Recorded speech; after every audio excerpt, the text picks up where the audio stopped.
सारे फंक्शन में रिवाइज करवा रहा हूं आज। सबसे पहले जहां तक फंक्शन का सवाल है,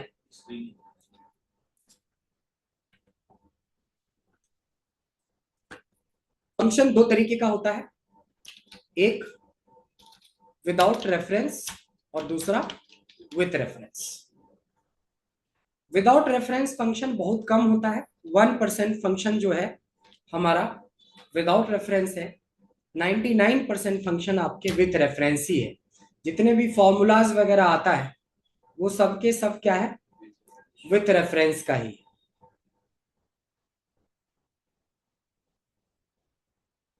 तो सबसे पहले हम लोग बात करेंगे विदाउट रेफरेंस पे, कि विदाउट रेफरेंस के कितने फंक्शंस हैं अपने पास। आप बता सकते हैं कितने फंक्शंस हैं विदाउट रेफरेंस के? मैम ने पढ़ाया होगा।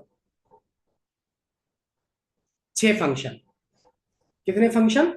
6 फंक्शन, जिसमें से पहला है टुडे, फिर है नाउ, पाई, रो, कॉलम और रेंड। इसको तो आप कहते हैं ना कि बिल्कुल अच्छे से प्रैक्टिस करके एकदम बिल्कुल टंग पे ले आओ, क्योंकि विदाउट में 6 ही है, इसके बाद जितना भी है सब विथ का है, तो कम से कम 6 तो सही से याद होना चाहिए। इसमें मान लो 500 फंक्शन है, 100 ही भी याद है तो चलेगा। जब इसमें 6 ही है तो 6 तो 6 याद तो रहना चाहिए ना। तो इसको विदाउट रेफरेंस या इसको विदाउट आर्गुमेंट फंक्शन भी बोलते हैं, विदाउट सिंटैक्स फंक्शन भी बोलते हैं, इसको इंडिपेंडेंट फंक्शन भी बोलते हैं, क्योंकि ये किसी डेटा के ऊपर डिपेंडेंट नहीं होता। आपको क्या करना, इक्वल टू से फंक्शन स्टार्ट करना है, फंक्शन का नाम लिखिए। अच्छा, फंक्शन केस सेंसिटिव भी नहीं है, कोई जरूरी नहीं कि आप कैपिटल में लिखो या स्मॉल में लिखो, जैसे मर्जी वैसे लिखो, और ब्रैकेट ओपन करो ब्रैकेट क्लोज करो, यही था ना। टुडे से इक्वल टू टुडे लिखने से ब्रैकेट ओपन ब्रैकेट क्लोज करा, तो ये क्या आ गया हमारा, करंट डेट। नेक्स्ट था हमारा नाउ। नाउ में क्या था, डेट के साथ साथ हमें टाइम मिलता है। कुछ न्यू यूजर होते हैं वो बोलते हैं कि सर ये हैश आता है, मेरे में नहीं मिलता। ऐसी बात नहीं है, इसको थोड़ा जगह चाहिए, स्पेस चाहिए। सेल की विथ अगर कम रहेगा तो हैश दिखेगा। तो कुछ बच्चे बोले हैं पास में, कुछ बच्चों ने बोला कि सर मेरे में तो ये चलता ही नहीं। ऐसी कोई बात नहीं है, इसको थोड़ा सा इंक्रीज कर दीजिए इसकी विथ को। पाई सिंपल, जो हम लोग बचपन में पाई पढ़े थे 22/7, उसी का कैलकुलेशंस के फॉर्म में 3.14 आपको मिलता है। पाई हमें पाई की वैल्यू रिटर्न करता है। रो, रो एक ऐसा फंक्शन है जो करंट सेल का रो नंबर रिटर्न करता है। करंट सेल, ये जो सेल है इसका मैं अलग से कलर कर रहा हूं पिंक। ये जो सेल है, सेल दो चीजों से मिलके बनता है, रो और कॉलम। तो ये रो फंक्शन हमें इस सेल का रो नंबर बताता है, जबकि कॉलम फंक्शन हमें उस स्पेसिफिक एक्टिव सेल का कॉलम नंबर बताता है। देखो कॉलम नहीं बताएगा, बी नहीं बताएगा, कॉलम नंबर, दिस इज 1 2, लेकिन ये तो नंबर में है, तो दोनों हमें नंबर में आंसर देता है। एक रो नंबर देता है तो एक हमें कॉलम नंबर देता है। रेंड से we can generate random value between 0 to 1। यही सीखा था विदाउट रेफरेंस में, 6 फंक्शन सीखा था। हमारा टारगेट है आज की 4 बजते बजते कम से कम 50 to 60 फंक्शंस को कवर करना। टारगेट 50 का है, that can be go up to 60। इसकी प्रॉपर रिकॉर्डिंग हो रही है, इसी क्लास की रिकॉर्डिंग हो रही है। ये वाला भी एक रिकॉर्डिंग वाली वीडियो मिल जाएगा, बट वीडियो ले लो, क्लास ले लो, आप खुद प्रैक्टिस नहीं करोगे तो कोई फायदे का नहीं है। ओवरऑल वीक में 2 बार 3 बार 4 बार आपको एक चीज को रिवाइज करो, अगले वीक से वो आपके टंग पे आ जाएगा। अब जो बात करेंगे हम लोग करेंगे विथ रेफरेंस के बारे में। तो विथ रेफरेंस में हमने काफी सारे फंक्शंस पढ़े हैं, बट जैसे जैसे हमने आपको सीरीज दिया है, प्रिंट आउट दिया है, आप उसी तरीके से फॉलो करो। 5 फंक्शन हमने लिखा है, सम, मैक्स, मीन, एवरेज और प्रोडक्ट। जैसे जैसे मैंने लिखा ना वैसे सम, मिनिमम, मैक्सिमम और एवरेज, ये 4 का यूज बहुत ज्यादा होता है। इन चारों के कंपेयर में प्रोडक्ट का यूज बहुत कम होता है, बट आपको पांचों एक सीरीज में याद रखना है या प्रैक्टिस करना है। अब क्या है, ये विदाउट रेफरेंस नहीं है, कि सम लिख के ब्रैकेट ओपन कर दो, ब्रैकेट क्लोज कर दो, एंटर मार दो, आंसर आ जाएगा? नहीं आएगा, एरर आ रहा है, क्योंकि विथ रेफरेंस को एक डेटा की जरूरत पड़ेगी। तो before starting anything you have to create a data. आप एक डेटा क्रिएट करते हो, छोटा सा एक data, subject wise marks.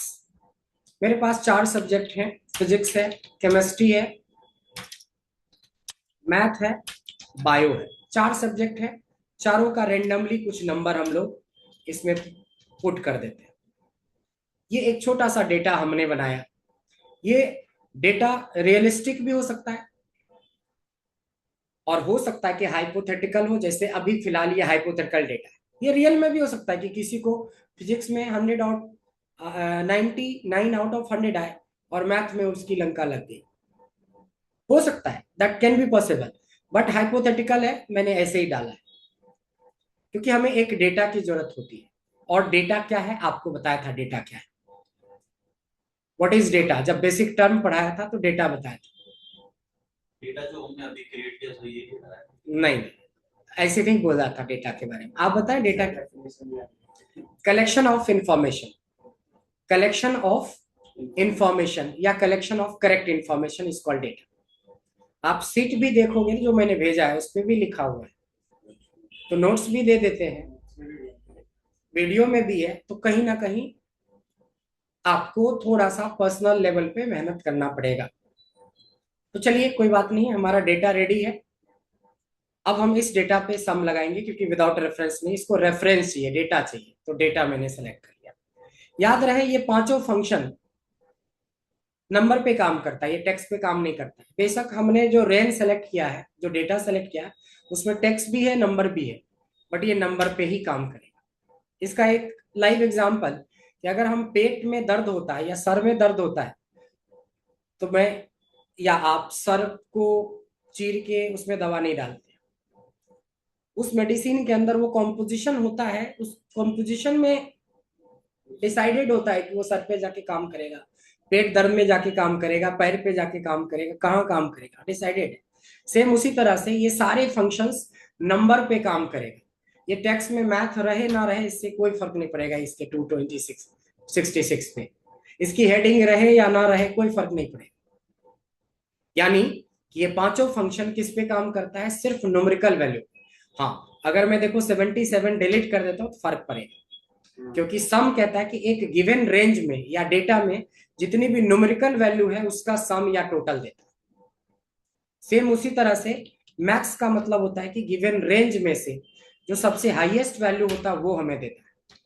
Mean कहता है इस गिवन रेंज में से जो सबसे लोएस्ट वैल्यू होगा वो, अभी फिलहाल 25 है, अगर मैं इससे भी कम डाल देता हूँ 15, तो देखो अब आंसर 15 हो गया।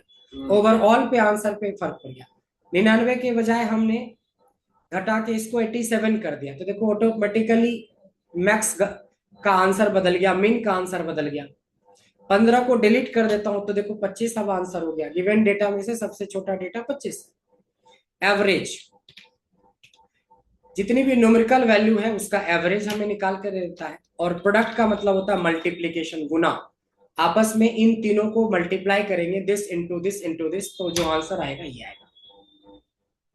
तो आई होप कि इस 5 फंक्शन में कोई दिक्कत नहीं होना चाहिए कि 2 बार तो मैंने आप लोगों को रिवाइज किया और आप मैम के साथ ऑलरेडी रिवीजन ले चुके हो। अब चौथी, ओवरऑल मेरे हिसाब से मैं 5वां बार जा रहा हूँ, आप लोगों के साथ तीसरी बार, आपके साथ एटलीस्ट दूसरी बार। तो इतना के बाद कोई दिक्कत नहीं होना चाहिए। Every function should be on टंग, क्योंकि अभी बेसिक है। जैसे एडवांस में जाओगे तो ये बेसिक बेसिक फंक्शन आपस में जुड़ेंगे और उस समय आपको इसकी जरूरत पड़ेगी। यहां तक क्लियर हो गया? आइए, विथ रेफरेंस ही चलेगा अब, अभी से लेके 2 महीने तक विथ रेफरेंस ही चलेगा, क्योंकि यही 6 है। बट 90% लोगों से जब विदाउट रेफरेंस पूछते हैं 1 सप्ताह बाद, तो इसमें से आधा भूल जाता है। तो समझ ही रहे हो कि जो विदाउट रेफरेंस भूल गया वो आगे क्या डेटा एनालिटिक्स या डेटा साइंस में क्या याद रखेगा। तो ये सब चीजों पे थोड़ा फोकस करिएगा, जो दे के मैं बोल रहा हूँ, रिकॉर्डिंग मोड में बोल रहा हूँ कि बेसिक चीज को तो और भी अच्छे से पढ़ना है, ताकि एडवांस के टाइम में जब उसको मर्ज करना पड़े, फॉर्मूला क्रिएट करना पड़े, तो बेसिक फंक्शन आपके दिमाग में होना चाहिए। और दिमाग में तभी रहेगा जब प्रैक्टिस करें। आइए 5 फंक्शन और हम लोग पढ़ते हैं।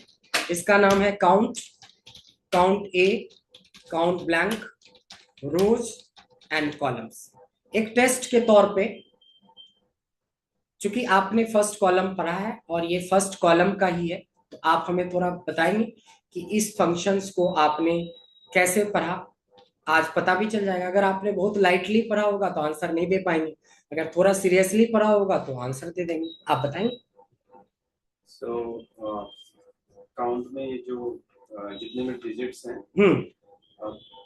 आई मीन टोटल उसका काउंट करके ओनली नंबर का काउंट करके देना। ठीक है, वेरी गुड। ठीक है, काउंट ऑल में उस सारा इवन कितने सेल्स में फिलअप है उस सारा काउंट करके बहुत देगा। बढ़िया, बहुत बढ़िया। और काउंट ब्लैंक में जो ब्लैंक है उसे छोड़ के, मतलब उसको छोड़ देगा, बाकी नहीं, बाकी सबको छोड़ के ब्लैंक वाला उठाएगा। Very good. और रोज में किस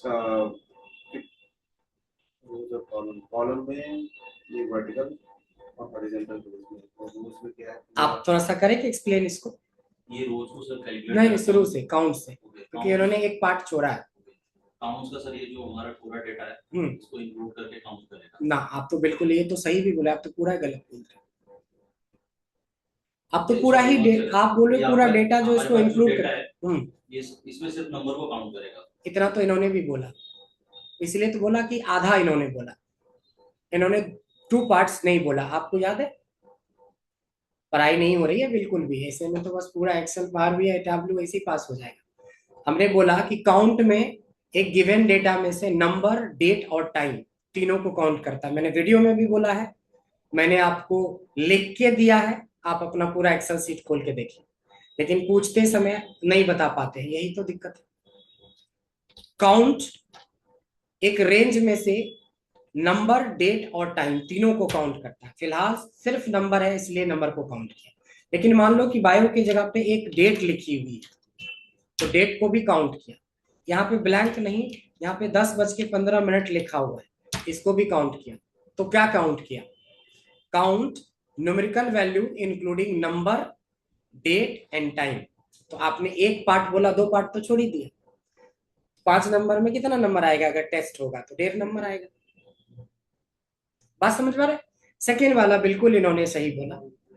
काउंट ए मतलब होता है count all except blank cell. Blank cell को छोड़ के हर एक सेल को काउंट कर लेता है। आपको बताने की जरूरत नहीं है, number, text, symbol, date, time सबको काउंट करता है। देखिए 9 दिखा रहा है, क्योंकि ये रेंज में हमारे पास 10 सेल है, 10 में से 9 भरा हुआ है, एक खाली है। और तीसरा है काउंट ब्लैंक, कि गिवन रेंज में से सिर्फ ब्लैंक सेल को काउंट करता है। रोज, रोज को कैसे डिफाइन करेंगे, क्योंकि इन्होंने नहीं कर पाया, आप बताएं। सर उसको पूरा सिलेक्ट करेंगे रोज पे, तो काउंट करके बता देंगे। क्या काउंट करके बताएं? रोज। हाँ, एक गिवन एरे में या रेंज में या डेटा में कितनी रोज यूज हुई है, इसमें टोटल 5 रोज यूज हुए, 1 2 3 4 5, तो इसीलिए आंसर 5। सेम उसी तरह से होता है कॉलम्स, एस, कि गिवन डेटा में या एरे में कितने कॉलम्स यूज हुए, कितने कॉलम्स यूज हुए? 2 आंसर है। समझ में आया? तो बहुत आसान है, बट इसको आसान रहने दोगे तभी तो। आसान तभी रख पाओगे जब आप आते हो ना 2 बजे, मतलब आधे घंटे पहले जब आप आते हो, तो आपस में डिस्कशन किया करो। कम से कम 10 क्वेश्चन आप उनसे पूछो, वो आपसे 10 क्वेश्चन पूछो। इससे क्या होगा, थोड़ा ओवरव्यू खुद भी पता चलेगा। अब ऐसा तो नहीं कि 3 में से तीनों ही नहीं पढ़ने वाले होंगे, कोई पार्ट को ज्यादा पढ़ेंगे। किसी का हो सकता है बेसिक पार्ट स्ट्रांग हो, किसी का डेट एंड टाइम स्ट्रांग हो, किसी का कुछ स्ट्रांग हो, तो आपका अच्छा प्रैक्टिस हो जाएगा। इसलिए यहाँ पे कॉमन स्टडी किया कीजिए, आधे घंटे कम से कम। और उसमें स्टडी मीन्स के लैपटॉप खोल के बैठने की जरूरत नहीं है। वर्बल कम्युनिकेशन भी करेंगे ना, एक आदमी खोल लेगा सिस्टम, बाकी सब बस कन्वर्सेशन करेंगे। बट ये चीजें जरूरी है। हमें लगता है कि काउंट फंक्शन को नहीं होगा तो कम से कम 20 बार बताए होंगे आपके बैच में, 20 बार, बट 21वीं बार भी गलत ही बोल रहे हैं, तो क्या फायदा है? इसका मतलब है वीडियो पे फोकस नहीं है और इवन क्लास पे भी फोकस नहीं है। तो थोड़ा सा अपना स्पीड चेंज कीजिए, बढ़ाइए, थोड़ा स्ट्रैटेजी चेंज कीजिए पढ़ने का। आइए थोड़ा और फंक्शन पढ़ते हैं। अपर, लोअर और प्रॉपर। एक्चुअली जैसे ये फंक्शन मैंने बोला ना कि खाली नंबर पे काम करता है, ये फंक्शन खाली टेक्स्ट पे काम करता है। जैसे किसी ने लिख दिया डॉक्टर ब्रजेश आनंद, अब मेरे नाम में कोई स्पेल में दिक्कत नहीं है, there is a mistake called text mistake, case mistake. तो अपर, लोअर और प्रॉपर, इस तीनों को कैसे एक्सप्लेन करेंगे? अपर में जो है और जो मतलब कैरेक्टर कैरेक्टर्स है वो पूरे अपर केस में आ जाएगा, लोअर में ऑल कैरेक्टर्स लोअर केस में आ जाएगा, प्रॉपर में first digits of every like name, surname, middle name वो। वेरी गुड, इस बार आपने बिल्कुल परफेक्ट बताया। अपर में हर एक कैरेक्टर को कैपिटल लेटर में कन्वर्ट कर देता है, लोअर इसका उल्टा है कि हर एक को स्मॉल लेटर में कन्वर्ट कर देता है, और प्रॉपर में first letter of each word बोलेंगे, first letter of each word, हर एक वर्ड, इसमें 3 वर्ड है ना, डॉक्टर है, ब्रजेश से आनंद है, हर एक वर्ड का पहला पहला लेटर को कैपिटल करेगा, बाकी को स्मॉल में रखेगा। एक फंक्शन पढ़ा है आपने लेन, लेन बताता है कि जो आपने सेल सेलेक्ट किया है उस सेल में कितने कैरेक्टर यूज किए गए हैं including space, total number of character including space, number and special character. मान लो यहाँ पे हमने @ 1 2 3 डाल दिया, यानी सिंबल भी डाल दिया और नंबर भी, इसको भी काउंट करें। बट किसी नंबर का क्या अपर, क्या प्रॉपर, क्या लोअर, किसी नंबर का कोई अपर लोअर प्रॉपर नहीं होता है। देख रहे हो कि 1 2 3 तो सब में सेम ही जैसा दिख रहा है, तो इसका जैसे मैंने क्या बोला, ये sum, max, mean, average, minimum pure number पे काम करता है, यहाँ पे upper lower proper pure text पे काम करता है, लेन। इसके बाद आ जाता है rand between. Rand between already आपने कई बार देखा होगा, रैंड बिटवीन से हम रैंडम डेटा क्रिएट करते हैं, अपर लिमिट और लोअर लिमिट मांगता है, लोअर लिमिट पहले मांगता है बॉटम और टॉप, 2 नंबर डालने के बाद आप जितने दूर तक इसको ड्रैग कर देंगे उतना दूर आ जाता है। इस कड़ी में हमने ये भी देखा कि इससे बार बार ये चेंज होता है, इसको हम फ्रीज कर सकते हैं पेस्ट स्पेशल से। कैसे? Copy, copy, right click, paste special, then value, then okay. इससे क्या होगा कि बार बार डेटा अब बदलेगा। इस तरीके से अगर आप चेक करोगे तो 21 फंक्शन हमारा डन। कितना डन हो गया? अब हमारे 21 फंक्शन, इसकी अलग से एक वीडियो दिया था आपको। इस तरीके से 21 फंक्शन डन हो गया, टारगेट 50 का है, 21 हुआ है। अब हम 10 फंक्शन के बारे में बात करेंगे, ज्यादा नहीं, 10 और फंक्शन के बारे में बात करेंगे।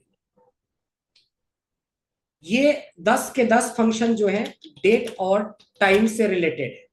किससे रिलेटेड है? Date and time. हालांकि डेट एंड टाइम पे आप 2 फंक्शन बेसिक में ऑलरेडी पढ़ चुके हो। क्या? Today and now. टुडे से आज की डेट आती है और नाउ से डेट एंड टाइम आता है। लेकिन यहां पे हमने पढ़ा डे, मंथ, ईयर, फिर पढ़ा आवर, मिनट, सेकेंड, फिर पढ़ा वीक, डे, वीक, नम, फिर पढ़ा डेट और टाइम। ये 10 फंक्शन सब लोगों ने पढ़ा। तो क्या पढ़ा? ये बहुत ज्यादा जरूरी है कि पढ़ा तो पढ़ा क्या। तो डे, मंथ, ईयर क्या होता है कि जब भी कोई डेट होता है ना, तो डेट 3 चीजों से मिलके बनता है, डे, मंथ, ईयर। तो उसी डेट को ब्रेक करता है डे, मंथ, ईयर। ये कहता है कि अगर आप हमें कोई डेट दे दोगे तो उसमें से डे वाले पार्ट को हम अलग करते हैं। Today is the 8th day of the month, 8वां दिन है महीने का, वही डे निकालता है। मंथ किसी भी डेट में से मंथ वाले पार्ट को सेग्रीगेट करता है, और ईयर हमें ईयर वाले पार्ट को सेग्रीगेट करता है। द सेम वे आर हमें किसी टाइम में से आर वाले पार्ट को अलग करता है, मिनट हमें इसमें से मिनट वाले पार्ट को अलग करता है, और सेकेंड इसमें से सेकेंड वाले पार्ट को अलग करता है। लेकिन ये लाइव में से ले रहे हैं तो ये बदलेगा, थोड़ी देर के बाद ये बदलेगा। अभी देखो 26 से 34 पे आ गया। ये फंक्शन खत्म करते करते ये 15 बज के 1 मिनट कुछ ऐसा हो जाएगा। वीक डे, वीक डे बताए क्या होता है? आप वीक डे। घर में नहीं पढ़ेंगे तो यहाँ जवाब नहीं दे पाएंगे, ये रिकॉर्डेड मोड में बता रहा हूं। मैं कितना भी अच्छा, यहाँ पे मोदी जी भी आके पढ़ा देंगे ना, केजरीवाल भी, ईमानदारी के, ईमानदार से ईमानदार, बेईमान से बेईमान लोग, कोई फर्क नहीं पड़ता है अगर आप खुद नहीं करेंगे तो। मेरे को इंडिया में टॉप 10 टीचर में से माना जाता है, स्पेशली MS ऑफिस में। मैं माइक्रोसॉफ्ट सर्टिफाइड हूँ। कोई फर्क नहीं पड़ता आप किससे पढ़ रहे हो, आप नहीं पढ़ोगे। वीकडे सर, ये डेट में से एक वीकडे क्रिएट करेगा, कितने वीकडे इसमें आता है? ना, गलत है। इसीलिए बोला ना कि हवा पानी देने से काम नहीं चलेगा। बस दूसरे के पढ़ाने और मेरे पढ़ाने में बस यही अंतर है कि मैं पूछता हूँ पढ़ाया हुआ, अगला बंदा होगा अपना ड्यूटी पूरा करेगा, पढ़ाते गया चलते गया, आपको भी खूब सेटिस्फेक्शन मिल गया कि एकदम 200 फॉर्मूला पढ़ लिए, पता चला आता कुछ नहीं है। सर आप बताएंगे? डे ऑफ मतलब आज कौन वीक का कौन सा डे है वो शो करेगा। Very good. तो क्या करेगा? आज संडे है तो फर्स्ट। वेरी गुड, ये है। जैसे 7 दिन में संडे से शुरू होता है वीक, तो Sunday as a 1, Monday as a 2। तो हम किसी भी डेट के बारे में पता कर सकते हैं कि वो कौन सा दिन होगा, पड़ेगा। तो वीक डे से हम वीकडे पता करते हैं, और एक का आंसर आया तो संडे होता है। और इसमें मैंने पीछे भी एग्जांपल दिया, फिर एक एग्जांपल देता हूँ। आप अपना डेट ऑफ बर्थ बताएं। 1/1/1994 ठीक है। तो आपको ये पता है कि 1 जनवरी 1994 को कौन सा दिन था? जब आप पैदा लिए, जब आपका पृथ्वी पे आगमन हुआ, जब अवतार हुए? नहीं? तो अभी पता कर लेते हैं, कुछ नहीं करना है। Weekday of this. अब बताओ, इतना अच्छा एग्जाम्पल देने के बाद भी 2 दिन के बाद पूछो तो जवाब नहीं देता, तो हमें भी बुरा लगता है। मैं 4 क्लास नहीं लूँ तो हल्ला मचा लोगे तुरंत, लेकिन कितना पढ़ाते हैं, वीडियो देते हैं, नोट्स देते हैं। आप लोगों ने पहले बैच में था कि बोला लाइव सर भेजो, अब लाइव भेजना शुरू कर दिया, उसके बाद भी कोई फर्क नहीं पड़ता। तो ये गलत है। आप सैटरडे को पैदा लिया, संडे एज ए 1 होता है, Sunday, Monday, Tuesday, Wednesday, Thursday, Friday and Saturday. Bharat आजाद हुआ था 15 अगस्त 1947, 1947 को फ्राइडे का दिन था। देखो चेक करते हैं, वीक डे। ऐसा नहीं कि पहली बार, मैं ये 3 बार पहले भी बता चुका हूं ये सब चीजें, लेकिन पूछने पे आंसर नहीं आता है। इसका मतलब है कि मेरा पार्ट यानी इंस्टीट्यूट वाला पार्ट आपका प्रॉपर हो रहा है, बट आप अपने पार्ट पे ध्यान नहीं दे रहे हैं। 1 घंटे चाहिए, हंस के दो या रोके दो, 1 घंटे तो प्रैक्टिस के लिए निकालना पड़ेगा पर डे। और जिस दिन आपकी छुट्टी रहती है, सैटरडे संडे, उस दिन 4-5 घंटे पढ़ लो। सैटरडे को 4-5। एक मैच अभी आप देखो, वर्ल्ड कप होगा, 6:30 बजे बैठ जाओगे, रात के 11 बजे तक देखोगे, हमें पता है। लेकिन अपना जिससे करियर बनेगा उसमें टाइम नहीं दे सकते, उसमें पता नहीं कहाँ बिजी हो जाते। ये बात फैक्ट है, इसको एक्सेप्ट करेंगे तो ज्यादा फायदे में रहेंगे, अदरवाइज तो कोर्स तो खत्म हो ही जाएगा। रोज रोज ऐसे रिवीजन थोड़ी ना मिलेगा। वीक नम, वीक नम आप बताएं क्या होता है? नंबर ऑफ वीक्स, कौन सा वीक चल रहा है। Very good. एक साल में 52 वीक होते हैं। एक एज ए जनरल हम लोग 52 वीक बोलते हैं, कभी कभी 53वें वीक में भी, 54वें वीक में भी प्रवेश करते हैं, बट ऐसे ही बोलना है कि आउट ऑफ 52 वीक्स हम पता कर सकते हैं कोई डेट के बारे में कि वो कौन सा वीक का था। देखिए वीक नम, अभी आज का करंट में पता करूं कि ये साल का 11वां वीक चल रहा है। अगर मैं बात करूं कि आप जब पैदा लिए तो कौन सा वीक था, तो ऑब्वियसली है फर्स्ट वीक ही होगा। 1 जनवरी था तो पहला ही वीक होगा। लेकिन अगस्त का महीने में 15 अगस्त को कौन सा वीक था? Week num of this. एक नहीं, 3-3, 4-4 एग्जाम्पल देने के बाद भी नहीं बताते हैं तो थोड़ा सा दिक्कत है। डेट, डेट सर हम डेट एंड टाइम मतलब क्रिएट कर सकते वेरी गुड। डेट से हम डेट, आप ही वीक पढ़ रहे हैं इस बैच में, सच बता रहा हूँ, ये रियल फीडबैक बोल रहा हूँ। 2 वीक के बाद मैं ये भी फीडबैक नहीं दूंगा कि आप अच्छा पढ़ रहे हो खराब पढ़ रहे हो। अभी शुरू में अगर हम बता रहे हैं और आप नहीं समझे तो ऐसे ही 2-3 टूल निकल जाएगा, बाद में डेटा एनालिस्ट बन जाओगे आप कॉपी पे, रियल में नहीं बन पाओगे। रियल में के लिए टाइम देना पड़ेगा, दिस इज फैक्ट। और ये आंखें मैं खोलता रहता हूँ क्लास में, लोग 20-20 लाख रुपए जाके एमबीए कॉलेज में भर देते हैं, 2 साल ऐसे ही निकल जाता है, खाली सर्टिफिकेट मिलता है कि MBA in data analytics. Job 3 lakh का नहीं मिलता है, 20 लाख खर्च करने के बाद। मैं बोलता हूँ कि 25-30 हजार रुपए खर्च करने के बाद भी यहाँ पे जॉब मिल जाएगा, बट कंडीशन यही है कि जैसे मैं बोल रहा हूँ ना, करना पड़ेगा। 20 लाख में नहीं मिला, यहाँ 50 हजार में कैसे मिल जाएगा? मैं तो बोल रहा हूँ कि 3 टूल भी स्ट्रांग हो जाएगा ना, 3-4 लाख का पैकेज कहीं नहीं गया। लेकिन क्या स्थिति बना दी है 2 ही वीक में अपने आप को, वो हमसे ज्यादा अच्छा जानते हैं। कोई पूछने वाला भी तो चाहिए, बताने वाला चाहिए। नहीं तो यूट्यूब पे तो एक से एक धुरंधर बैठा हुआ है, सारा फंक्शन मिल जाएगा।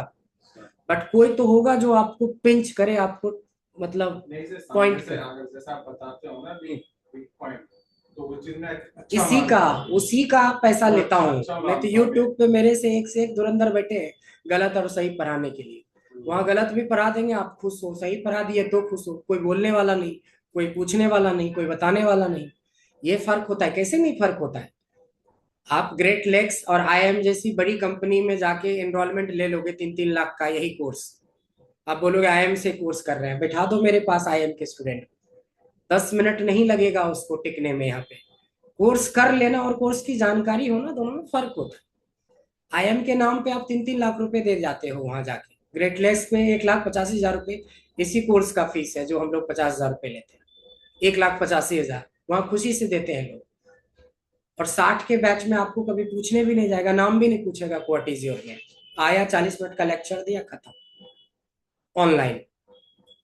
फर्क यही है कि मैं आपको पूछता हूँ, टोकता हूँ। लेकिन खाली टोकते रहते रहते डेटा एनालिटिक्स खत्म हो जाए, वो नहीं ना। टोकने के बाद रिएक्शन पता चलना चाहिए, इन पे असर हुआ है। पहली दिन इन्होंने गलती करी, आप पे रिएक्शन का असर हुआ है, आप पे नहीं हुआ है। समझ जाइए टाइम रहते। क्या? हाँ, ये आपको जैसे जैसे समझना वैसे समझिए। आपको सुधार करना पड़ेगा, क्योंकि अभी दूसरा वीक चल रहा है, कोई बहुत ज्यादा तो क्लास हुई नहीं है। अभी ही सब गायब कर दिया, तो सोचो 4 वीक के बाद कुछ भी नहीं पता चलेगा आपको कि क्या हुआ नहीं हुआ। खाली टिक लगा के कोर्स खत्म करवाना थोड़ी ना है। आपकी बहुत कोर कमाई का पैसा शायद आप दे रहे होंगे यहाँ, और जितना दे रहे हो उससे 4 गुना हम खून पसीने लगा के मेहनत करके आपको पढ़ा रहा हूँ। तो दोनों पार्ट तो सही जा रहा है। तीसरा पार्ट होता है प्रैक्टिस, जो कमजोर पड़ रहा है, वो नहीं होना चाहिए। क्योंकि मैं आपकी मेहनत का पैसा का रिस्पेक्ट करता हूँ। नहीं तो क्या हुआ, पैसा तो मिल गया, क्या जरूरत था समझाने की?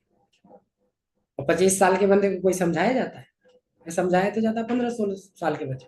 आपको अपनी रिस्पॉन्सिबिलिटी खुद लेनी चाहिए। लेकिन एनी हाउ, मैं आपका गुरु हूँ, मैं आपका मेंटोर हूँ, मैं आपका ब्रदर हूँ, इसीलिए मैं बता रहा हूँ ऐसे में काम नहीं चलेगा। डेट, डेट से हम डेट क्रिएट करते हैं। इसके लिए हमें ईयर, मंथ और डे की जरूरत पड़ेगी। तो ईयर में ईयर ले लेते हैं, मंथ में मंथ ले लेते हैं, डे में डे। ये ले लिया। Time, hour minute second, hour minute और सेकेंड। तो देखिए 10 फंक्शन और हो गया हमारा। टोटल 21, 10, 31 फंक्शन हो गया। 21, 10, 31 फंक्शन हो गया। अब मैं यहां पे 5 फंक्शन के बारे में बात करूंगा। कितने फंक्शंस? 5 फंक्शंस के बारे में बात करूंगा।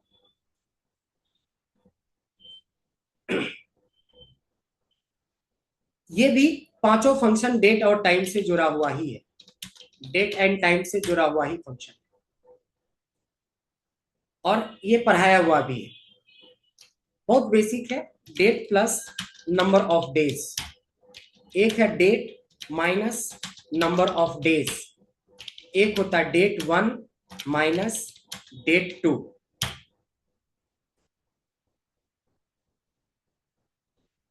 एक है ई डेट और एक है ईओ मंथ। अभी हम फिलहाल इस 5 फंक्शंस पे बात करेंगे। देखिए सीधा सीधा सा है कि 2 फॉर्मेट यहाँ पे यूज हुआ है, एक डेट का फॉर्मेट, एक नंबर का फॉर्मेट। मान ले कि यहाँ पे मैं एक एग्जांपल के तौर पे एक परचेज डेट लेता हूं, और ये नंबर ऑफ डेज है। आपने 14 फरवरी 2026 को एक मोबाइल खरीदा और उसमें 30 डेज की वारंटी आपको मिली। कितने डेज की वारंटी मिली? 30 डेज की। सेकेंड हैंड लिया होगा नेहरू प्लेस से, ऐसे तो नया लेंगे तो 1 साल का मिलेगा। बट मान लो कि 14 फरवरी को आपने एक मोबाइल खरीदा जिसमें आपको 30 डेज की वारंटी मिली, तो वारंटी किस दिन लैप्स कर जाएगा? इक्वल टू डेट, डेट मतलब डेट का फॉर्मेट, और plus number of days, number का फॉर्मेट। इसमें कोई अलग से फंक्शन लगाने की जरूरत नहीं है। एंटर करेंगे तो बता देगा कि 16 मार्च तक, यानी कि 16 मार्च तक आपका अभी कवर कर रहा है वारंटी। इसी का एग्जांपल ले लें कि 14 फरवरी को मान लो एक एक्सेल का बैच स्टार्ट और हमने बोला कि 50 दिन में हम वो बैच कंप्लीट करेंगे। तो 14 फरवरी से 50 दिन कब होगा? 5 अप्रैल को ये बैच खत्म हो जाना चाहिए। आपने 14 फरवरी को एक लोन लिया 100 डेज के लिए, तो ये लोन किस दिन आपको पूरा करना पड़ेगा? 25 मई को। क्रेडिट कार्ड से आपने एक पेमेंट करा, क्रेडिट कार्ड आपको 45-50 दिन का टाइम देता है। 14 फरवरी को एक क्रेडिट कार्ड से आपने मोबाइल खरीदा और आपको 45 दिन का टाइम दिया, तो 45 दिन 31 मार्च से पहले पहले आपको पेमेंट कर देना चाहिए, क्योंकि ड्यू डेट 31 मार्च बनता है।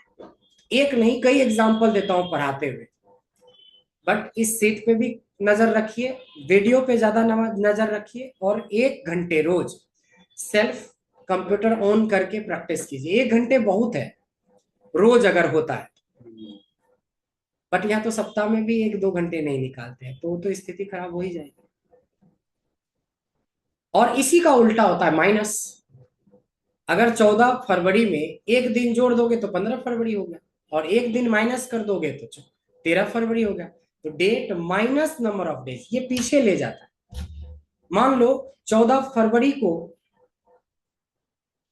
किसी का कोई 14 फरवरी 2026 को 100 दिन हो गया क्लास लेते हुए, तो कब उसने ज्वाइन किया होगा? 6 नवंबर को ज्वाइन किया होगा, तभी तो 100 दिन पूरा हो गया 14 फरवरी। एक में हम उतना आगे जाते हैं, एक में हम उतना पीछे जाते हैं। एग्जाम्पल में कोई भी नंबर, कोई भी डेट ले सकते हैं। अब 2 डेट के बीच में डिफरेंस निकालने के लिए डेट 1 माइनस डेट 2, तो मान लो कि आपने एक, मान लो डेट 1 ले लेते हैं और एक डेट 2 ले लेते हैं। डेट 1 को मैं टुडे ले लेता हूं, आज। और मान लो कि 14 जनवरी 2023 में आपने एक कंपनी ज्वाइन करा है। आपको ये पता करना है कि आप कंपनी से कितने दिन से जुड़े हुए हो। तो कुछ नहीं करना है, equals to current date minus past का डेट। आप कंपनी से 1149 दिन से जुड़े हुए हैं। डेट 1 में वही डेट रहने देते हैं आज का, डेट 2 में मैं इनका डेट ऑफ बर्थ डाल देता हूं 1994 ना। तो देखेंगे क्या हुआ, ये पता चल जाएगा कि आज के डेट में आप 11,754 दिन के हो गए। मतलब ऐसे ऐसे एग्जाम्पल देता हूँ, एक साथ 4-4 5-5 एग्जाम्पल देता हूँ।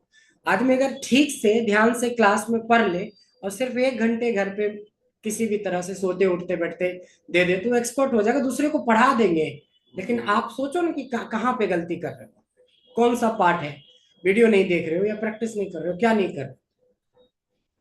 तो ये देखिए 3 फंक्शन हमारे कंप्लीट हो। इससे बहुत कुछ निकाल सकते हैं 2 डेट के बीच में डिफरेंस। अब आते हैं, देखिए इस वाले केस में क्या था, date plus number of days. इस वाले केस में date plus number of month, इसमें डेज नहीं है, मंथ्स है। दोनों केस में date plus number of month और date plus number of months same. कि आपका जो परचेज डेट है 14 फरवरी है, और इसमें आपको जो वारंटी मिली है वो 3 महीने की मिली है। अगर 3 महीने की वारंटी मिली है तो 14 फरवरी 2026 से 3 मंथ कितना होगा?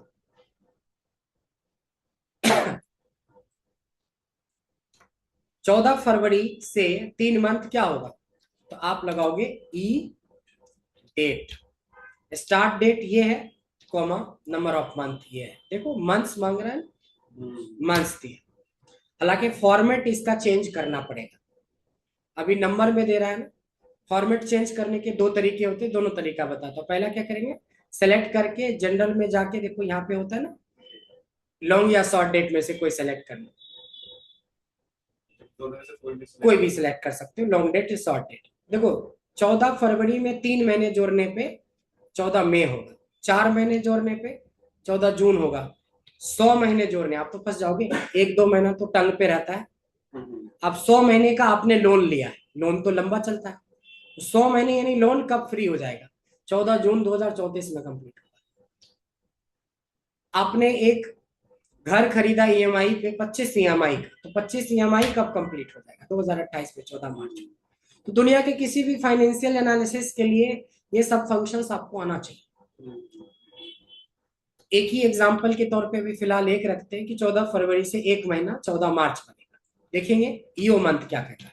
ईओ मंथ भी तो वही कहता है, स्टार्ट डेट कॉमा मंथ्स, तो स्टार्ट डेट कॉमा मंथ्स, और ये भी नंबर में ही आंसर देता है। देखो एक तरीका और होता है, आप कहीं से भी कोई डेट का फॉर्मेट ले लो और यहाँ से फॉर्मेट पेंटर होता है, इसको चला दो, तब भी पर चेंज हो जाता है। तो दोनों में से जो ऑप्शन आपको इजी लगे वो यूज कीजिए। देखो 14 फरवरी में 1 महीना जोड़ेंगे तो 14 मार्च बनेगा, बट देखो ईओ मंथ क्या कहता है, 14 फरवरी में 1 महीना जोड़ने के बाद उस महीने की आखिरी तारीख देगा। सिर्फ 1 महीने नहीं जोड़ता है, उस महीने की आखिरी तारीख में ले जाता है, जैसे 31 मार्च। 2 महीने जोड़ोगे तो 14 अप्रैल हुआ नेट, लेकिन उस महीने की आखिरी तारीख क्या बना, 30 अप्रैल। 3 महीने का मतलब हुआ मई, 14 मई नेट हुआ ई डेट, लेकिन ईओ मंथ मतलब 3 महीने जोड़ने के बाद उसी महीने की आखिरी तारीख। तो ये 5 फंक्शन कंप्लीट हुआ। ये जो चेंज किया है पेंटर से और वहाँ से, हाँ इसका कोई और शॉर्टकट नहीं है इसके अलावा, जैसे इससे बढ़िया शॉर्टकट 2 सेकंड का काम है, यहाँ से उठाया इस पे डाला, 1 सेकंड 2 सेकंड। नहीं फॉर एग्जांपल अब इसमें लंबी लिस्ट है, कोई नहीं, उसको हमें सेम ऐसे ही करना है, तो पेंटर में सारा हो जाएगा। हाँ हाँ सारा हो जाएगा। देखिए इस पे बी पे डाल दिया, सब क्या बन गया, सब नंबर बन गया। अगर मैं डेट का लेता हूँ तो ये हमारा डेट था, ये दोनों हो गया। अगर ये दोनों भी हमारा डेट था, ये डेट का लेके इस पे डाल चला दिया। बीच में हमें नंबर ही चाहिए तो नंबर में छोड़ दिया, क्योंकि ये 2 डेट के बीच में डिफरेंस बताते हैं। लार्ज डेटा हो तो उसको सिलेक्ट कर किसी भी कितना, अगर आपको बेसिक पता है तो 1 करोड़ डेटा पे भी हमें 1 सेकेंड 2 सेकेंड या 5 सेकेंड लगेगा अप्लाई करने। लेकिन हमको यही नहीं पता है कि ई डेट से होता क्या है, 1 डेटा रहे या 1 करोड़ डेटा रहे, आप हेल्पलेस हो जाओगे अपने आप। क्या मानते हैं, कितने फंक्शंस हो गए, 21 10 31 और 5 36 हो चुका है। मिशन 50 में 36 हो भी गया है। 6 फंक्शन यहाँ पे और करेंगे, 6 नहीं 10 करेंगे। 10 का, और देखो ऑलरेडी 10 फंक्शन के नाम से है ना, तो 10 में एक को फंक्शंस कर देते हैं। इससे ये भी नॉलेज पता चला कि सेम नाम का 2 सीट नहीं रख सकते। ये भी सीखा हमने कि सेम नाम का 2 सीट नहीं रख सकते। अब ये 10 में मैं कैटेगरी चेंज कर रहा हूं। ये 10 फंक्शन ऐसे हैं जिसका आंसर या तो ट्रू आता है या तो फॉल्स आता है, बेस्ड ऑन ट्रू और फॉल्स। ये बहुत इजी है फिर 10 फंक्शन। ट्रू फॉल्स यानी सब सही है। ये इज दिस योर पेन, आपसे पूछ रहा हूं इज दिस योर पेन, तो इसका 2 ही आंसर होगा, या तो यस या तो नो। यस मतलब ट्रू, नो मतलब फॉल्स। मतलब ये 10 ऐसे फंक्शन है जिसका आंसर या तो ट्रू होता है या तो फॉल्स आता है। देखिए बहुत इजी है। सबसे पहले आता है इज नंबर, एक होता है इज टेक्स्ट, एक होता है इज, और एक होता है इवन, एक होता इज ब्लैंक, एक होता इज एरर। पहले ये 6 पढ़ते हैं। केस सेंसिटिव है। नहीं, बस ऐसे लिख रहा हूं ताकि आपको नजर पड़े इज के बाद। कोई भी फंक्शन लिखने में केस सेंसिटिव नहीं होता है, कोई भी फंक्शनैलिटी हो सकता है केस सेंसिटिव। अच्छा, नंबर हो गया ठीक है, इसको नंबर कर देते हैं। अभी क्या मैंने पूछा कि इज दिस योर पेन, इसका दो ही आंसर होगा, या तो ट्रू या तो फॉल्स, यस या नो। यस मतलब ट्रू, फॉल्स मतलब नो। मेरे पास एक नंबर लिखा है और इसके बारे में मैं पूछ रहा हूं, इज नंबर, क्या यह एक नंबर है? यस। तो यस तो ट्रू। इज टेक्स, क्या ये जो सेलेक्ट किया है ये टेक्स है? नो। इसका उल्टा केस लेते हैं, एक टेक्स्ट लिखते हैं, सुनने में नंबर लग रहा है, सुनने में 10 क्या लग रहा है? नंबर, लेकिन नंबर में लिखा नहीं है। मैं पूछ रहा हूं इज नंबर, क्या यह नंबर है? फॉल्स। इज टेक्स, क्या यह टेक्स है? बिल्कुल है। समझ में आए? अब आता है ऑड इवन। इज ऑड, देखो इज ऑड में क्या मांग रहा है? नंबर का ही ऑड इवन होता है। अगर मैं पूछ रहा हूं कि ये जो नंबर मैंने सेलेक्ट किया है ये नंबर ऑड है या नहीं है, चूंकि है तो ट्रू आ गया। इज इवन, क्या मांगा? नंबर दिया, नंबर इवन नहीं है, क्या आया? फॉल्स। फिर से ध्यान देंगे, इज ऑड क्या मांग रहा है? लेकिन मैं दे रहा हूं टेक्स, तो ये ना ट्रू देगा ना फॉल्स, एरर दे देगा। आपने इसको गलत इंफॉर्मेशन ही दे रहे हो, इसको बोलते हैं सिंटैक्स एरर। क्या बोलते हैं? सिंटैक्स हमसे मांग रहा है नंबर और हम दे रहे हैं उसको टेक्स। तो जब कभी कोई फंक्शन फॉर्मूला बनाते हुए सिंटैक्स के अगेंस्ट कोई वैल्यू डालोगे आप, तो वो आपको रिजल्ट में एरर दे देगा। सेम इज इवन में भी ऐसा ही होगा, ये नंबर मांग रहा है, मैं एक टेक्स्ट सेलेक्ट कर रहा हूं, ट्रू फॉल्स भी नहीं, एरर दे देगा। इज ब्लैंक, क्या यह सेल ब्लैंक है? ये सेल ब्लैंक है, ट्रू आ गया। लेकिन अगर मैं बोलूं इज ब्लैंक इस सेल के बारे में, क्या ब्लैंक है? नहीं, फॉल्स हो गया। आइए, इज एरर, क्या इस सेल में कोई एरर नजर आ रहा है आपको? No, false. इसके बगल वाले में, इसके बगल वाले में कोई एरर आ रहा है? 10 आपने टेक्स्ट में लिखा, एरर नहीं है। सर वो लेकिन वो एरर मांग रहा है ना, लाइक नंबर। शाबाश, यही कॉन्सेप्ट आपको होना चाहिए। वो तो टेक्स्ट मांग रहा है, हम वो तो वैल्यू मांग रहा है, हमने दिया, वो तो एरर नहीं। एरर रहेगा तब नहीं, तो टेक्स्ट है। टेक्स्ट को तो हम 10 को जैसे मर्जी वैसे लिखे, तो ये एरर नहीं है। एरर कब है? अगर हम बोलते हैं इज एरर और सेलेक्ट कर रहे हैं ये वाली वैल्यू, इसमें कह रहा है कि हाँ एरर है, उसके नीचे वाले में भी एरर है। समझ में आए? तो ये 6 फंक्शन में कोई डाउट है? कौन सा एरर? ध्यान देंगे, इज एरर, जिस सेल को मैं सेलेक्ट कर रहा हूं, जिस वैल्यू को मैं सेलेक्ट कर रहा हूं, उसमें कोई एरर है? नहीं है, फॉल्स। ठीक तो है। इज एरर, जिस वैल्यू को मैं सेलेक्ट कर रहा हूं उसमें एरर है? नहीं है। इज एरर, जिस वैल्यू को मैं अब सेलेक्ट कर रहा हूं उस सेल में एरर है? समझ में आया कि अगर कोई सेल में एरर रहेगा तो आंसर ट्रू आएगा, वरना फॉल्स आएगा। क्लियर है? फॉर एग्जाम्पल अगर किसी सेल में अगर 10 प्लस 10 और लिखा है, 10 भी लिखा है प्लस 1, उसको टेक्स्ट काउंट करेगा, वो टेक्स्ट काउंट करेगा। टेक्स्ट काउंट करेगा। किसी भी टेक्स्ट के साथ नंबर आए या नंबर के साथ टेक्स्ट आएगा तो वो टेक्स्ट हो जाता है। जैसे 10 20 लिख दिया ऐसा, हाँ, या 20 10 लिख दिया, 20 10 लिख दिया, ये सब क्या कहलाएगा? सब टेक्स्ट कहलाएगा। आगे आए पीछे आए, नंबर का मतलब प्योर नंबर होना चाहिए, टेक्स्ट का मतलब नंबर और मिक्सिंग भी आएगा, वो भी टेक्स्ट ही कहलाएगा। मिक्स करके जो आता है वो टेक्स्ट कहलाता है। समझ में आए? एक फंक्शन होता है एग्जैक्ट। क्या होता है? एग्जैक्ट। एग्जैक्ट का मतलब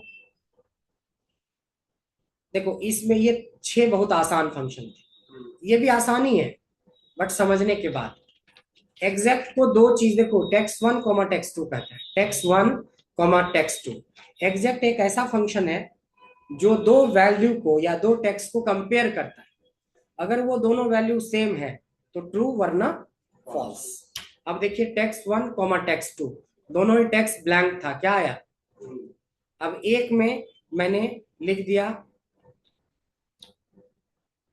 कालिका और एक में ब्लैंक है, क्या हो गया? फॉल्स। एक में स्पेस है और दूसरे में ब्लैंक है तो भी पे क्या हो गया?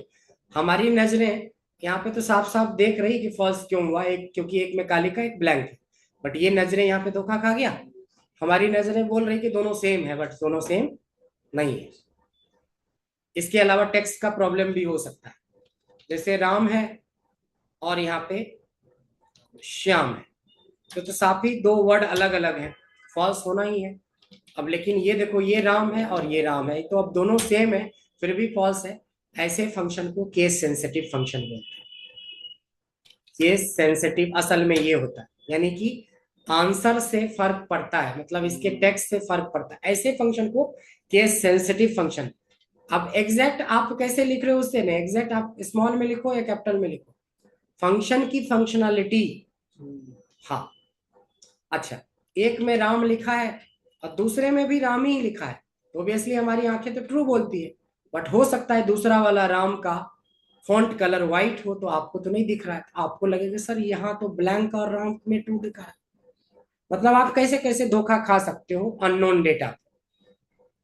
तो हमें धोखा खाना ही नहीं, हम एग्जैक्ट यूज कर लेंगे। एग्जैक्ट के बाद एक फंक्शन होता है इक्वल साइन। क्या है? Equal sign.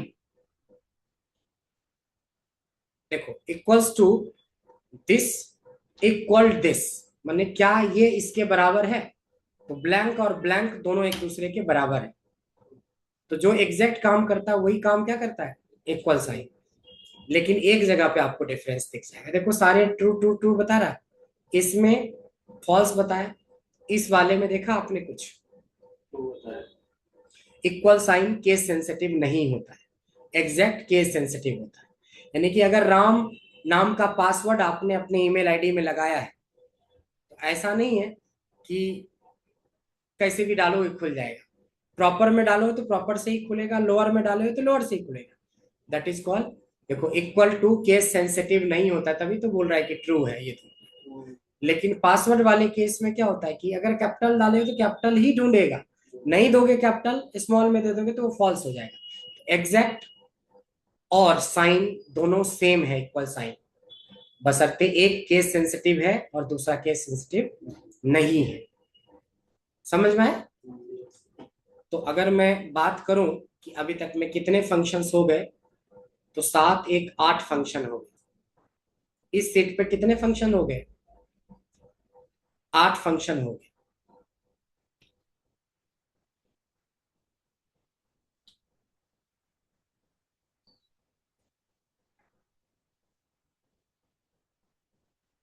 Total 8 function, 8 function में बताए कहीं दिक्कत है? एग्जैक्ट नंबर को भी ऐसे ही करता है। हाँ, नंबर को भी करेगा, यहाँ पे चेक कर लेते हैं। और नंबर जैसे 12 को 13 के साथ करते हैं तो फॉल्स बता रहा है, लेकिन 12 को 12 के साथ कर रहे हैं, फॉल्स है। अब जैसे राम 1 2 लिखा और इधर भी लिखा राम 1 2, ट्रू कर दिया। अब इसका उल्टा कर देते 1 2 राम, तो ये अलग, दोनों में फॉल्स। बहुत आसान फंक्शन है ट्रू फॉल्स वाला। अब आप देखोगे कि 8 फंक्शन में कोई भी ऐसा फंक्शन नहीं है कि इंसान 2 बार घर पे प्रैक्टिस कर ले तो तीसरी बार किसी को पढ़ा दोगे, इतना कॉन्फिडेंस आ जाए, लेकिन खुद से पहले वर्कआउट करना पड़ेगा। 2 फंक्शन और है, एक का नाम है एंड और दूसरा का नाम है और। इसका भी आंसर क्या आता है? ट्रू फॉल्स में आता है, बट इन दोनों के लिए मैं एक अलग से सीट बनाता हूं क्योंकि ये एडवांस में आता है। ए एंड डी और।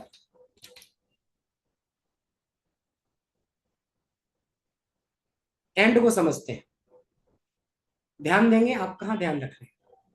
नहीं सर, वो जो बोल रहे हैं वो सही बोल रहे हैं कि प्रॉपर में वो ऐसे ही होके आए हैं। नोट्स से कोई फर्क नहीं पड़ता है, क्लास में कंसंट्रेट करना है, वीडियो देखना है। ये भी बार बार मैं बोलता हूँ कि वीडियो में 2+2 4 ही बोले होंगे, चाहे हम 2 साल पहले बोले होंगे या 2 महीने पहले बोले। एक तो वो गलतफहमी था ना कि सर करंट ही वीडियो चाहिए, करंट वीडियो चाहिए, तब तो करंट दे रहे हैं फिर भी जवाब नहीं दे रहे हैं, तो क्या कैसे मान लें कि आप किसकी तरफ से गलती हो रही है? सीधा सीधा आपकी तरफ से गलती हो रही है। बट एक चीज याद रखिएगा कि सेल्फ स्टडी थोड़ा सा करना पड़ेगा, क्योंकि अब हमने आपको पूरा ग्राफ समझा दिया। क्योंकि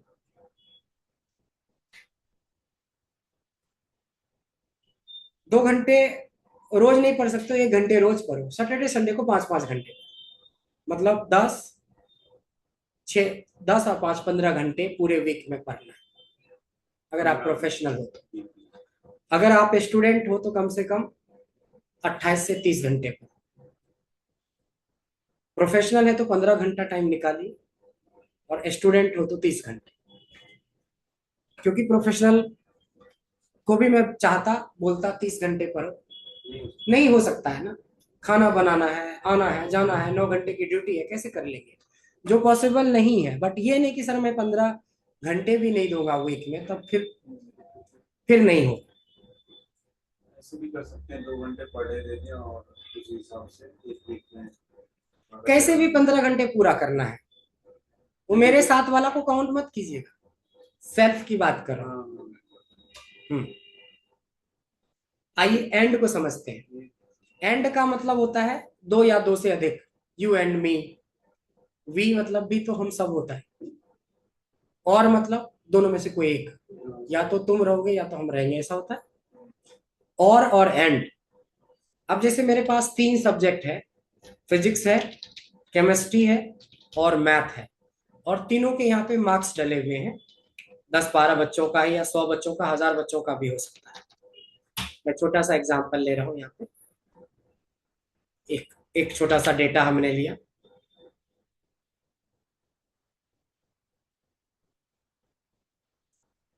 के फॉर कन्हैया, अच्छा समझ में? अब हमारे पास 3 सब्जेक्ट के प्रॉपर मार्क्स हैं। क्वेश्चन है जिनका if greater than equal to 33 in all subject then pass else fail. Question समझ में आए? मिनिमम 33 मार्क्स अगर तीनों में है तब आप पास हो, नहीं तो फेल। पहला पास है या फेल? पास है। दूसरा फेल है। केमिस्ट्री में फेल तो फेल। अब आपको यहाँ पे बोला गया कि भाई आप यहाँ पे पास या फेल का कॉलम बनाओ, और 10 लाख डेटा दे दिया, कितना टाइम लगेगा? अगर 1 मिनट में 20 भी एंट्री कर लोगे तब भी पर कम से कम 1 साल लगेगा। हमें तो एक ऐसे फॉर्मूले की जरूरत पड़े कि डबल क्लिक करें सबका निकाल दें। इस तरह के जवाब के लिए आपको सिर्फ एंड से बात नहीं बनेगी, इसके लिए हमें इफ की भी जरूरत पड़ेगी। इफ बाद में पढ़ेंगे, पहले एंड समझते हैं क्या है। A and D, and. देखिए क्या करेंगे हम, इक्वल्स टू एंड लगाएंगे। लॉजिक 1 मतलब हमारा जो फिजिक्स है that should be greater than equal to 33, ये लॉजिक 1 हो गया। Comma logic 2 chemistry greater than equal to 33, comma maths greater than equal to 33। क्या आया? ट्रू मतलब यस, बोला था ना। यस मतलब पास, फॉल्स मतलब फेल। तो ये देखो, अब आपको यस नो में नहीं आंसर आया, या पास फेल में नहीं आंसर आया, आंसर किस में आया? ट्रू फॉल्स में आया। बट हमें तो पता है ना कि ट्रू का मतलब पास, फॉल्स का मतलब फेल। इसी केस में अगर कोई बोलता है नहीं जी मेरे को तो पास और फेल में आंसर चाहिए, तब आपको एक और फंक्शन की जरूरत पड़ेगी, उसका नाम है इफ। इफ में हम इन सबको नहीं चेक करेंगे, हम किसको चेक करेंगे?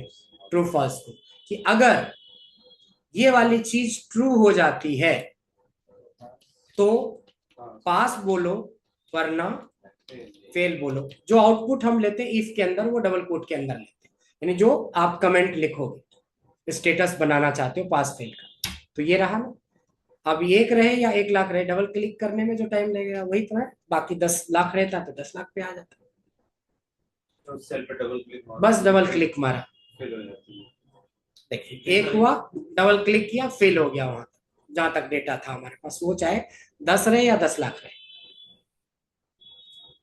अब हम और पे चलेंगे, एक फंक्शन हम सर और एंड एक बार फिर से बता सकते हैं?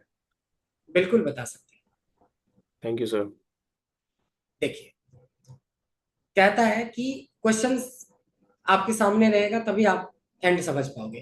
कहता है कि if greater than equal to 33 in all subject then pass, यानी हर एक सब्जेक्ट में मिनिमम 33 नंबर होना चाहिए तो पास, नहीं तो फेल।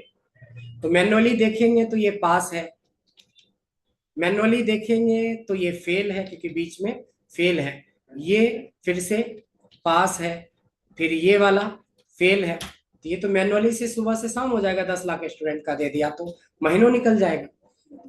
तो सबसे पहले क्या होता है कि अगर हमें एक से ज्यादा कंडीशन मैच करवाना है तो क्या लगाएंगे? एंड। लॉजिक 1 कहता है कि physics should be greater than equal to 33 as per question. दूसरा comma logic 2, chemistry should be greater than equal to 33, math should be greater than equal to 33। ऐसे हमारे 50 सब्जेक्ट भी होते, कोमा कोमा करके डालते रहते, एंटर। अब जब ये ट्रू फॉल्स में जब आपका चेंज हो जाएगा तब फिर आप इफ का यूज करोगे। कैसे यूज किया था? अगर इफ ये वाली चीज इक्वल्स टू क्या हो जाए? ट्रू, तो क्या लिखना चाहिए? पास, वरना क्या लिखना चाहिए? फेल।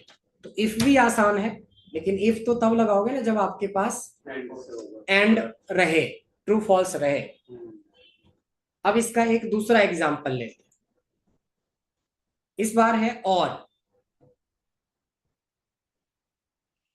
का एग्जांपल लेते हैं। देखिए एंड में होता क्या ना कि जितने भी कंडीशन है सारे फुलफिल करने पड़े। अगर किसी को, समझिएगा, अगर किसी को एमबीए करना है, एमबीए का जब आप एनरोलमेंट के लिए जाओगे तो आपसे 10th का, 12th का और ग्रेजुएशन का तीनों सर्टिफिकेट चाहिए, या सिर्फ 10वीं का दे दोगे एमबीए में एनरोलमेंट हो जाएगा? नहीं, इसमें क्या हुआ? तीनों मैंडेटरी हो गया। और एनालिटिकल में एडमिशन लेना है तो हमने तो एक भी नहीं मांगा, खाली बोल दिया था कि आईडी दे देना। अनपढ़ गवार भी रहोगे, 50,000 रुपये दे तो हम डेटा एनालिटिक्स करवा देंगे। मतलब डेटा एनालिटिक्स करने के लिए हमें किसी डिग्री की जरूरत नहीं है, प्रैक्टिकली डिग्री की जरूरत है। ग्रेजुएट है तो आपके पास ज्यादा ऑप्शन मिलेगा, 12th हो तो थोड़ा कम, 10th वाले को भी कुछ ना कुछ तो मिल ही जाएगा बेसिक लेवल पे जॉब, अगर नॉलेज है तो। अब डिग्री भी है लेकिन नॉलेज नहीं है तो नहीं मिलेगा। तो यहां पे देखा कि सारे ही कंडीशन मैच होने चाहिए। अब आते हैं और मतलब या तो ये या तो ये या तो ये। इसके लिए एग्जांपल भी बदल रहा हूं। ये मान लो एज है, ये आपका एक्सपीरियंस है इन मंथ, और ये आपका परफॉर्मेंस स्कोर है। एक अटेंडेंस आप लोग दे दीजिए, फिर कंटिन्यू करते हैं। अब है, देखिए सिचुएशन क्या है कि एज, एक्सपीरियंस इन मंथ और पीएस है। कंडीशन है कि प्रमोशन मिलेगा या प्रमोशन नहीं मिलेगा। तो कंडीशन है या तो, ध्यान देंगे, या तो आपका एज 30 से कम हो, या तो आपका एज 30 से कम हो तो हम आपको प्रमोशन दे देंगे। नहीं तो, यानी या तो आपके पास जो एक्सपीरियंस है वो 60 महीने से ज्यादा होना चाहिए, चलो 80 महीने कर, 80 महीने से ज्यादा होना चाहिए, या तो आपका एज कम होना चाहिए। मैं मतलब यंग लोगों को प्रमोट करना चाहता हूं तो यंग के लिए दिया ऑप्शन, एक्सपीरियंस वाले के लिए क्या दिया? ग्रेटर देन 80 मंथ्स का एक्सपीरियंस हो। अगर ये दोनों कंडीशन भी मैच नहीं हो रहा है तो चलो आपके परफॉर्मेंस को दे रहे हैं, आपका परफॉर्मेंस अगर 80 से ज्यादा है तो यानी तीनों में से कोई भी कंडीशन मैच कर जाएगा तो आपको प्रमोशन मिलेगा, वरना नहीं मिलेगा। तो यहाँ पे कंडीशन क्या है, और वाला कंडीशन, एंड वाला है उसमें था कि तीनों मिलना चाहिए, इसमें क्या है तीनों में से कोई भी एक चलेगा। जैसे एंड हुआ था वैसे ही और होगा। और क्या, age should be less than 30, comma experience should be greater than 80 और परफॉर्मेंस भी ग्रेटर देन 80। एंटर मारने से बोलिए ट्रू आएगा या फॉल्स।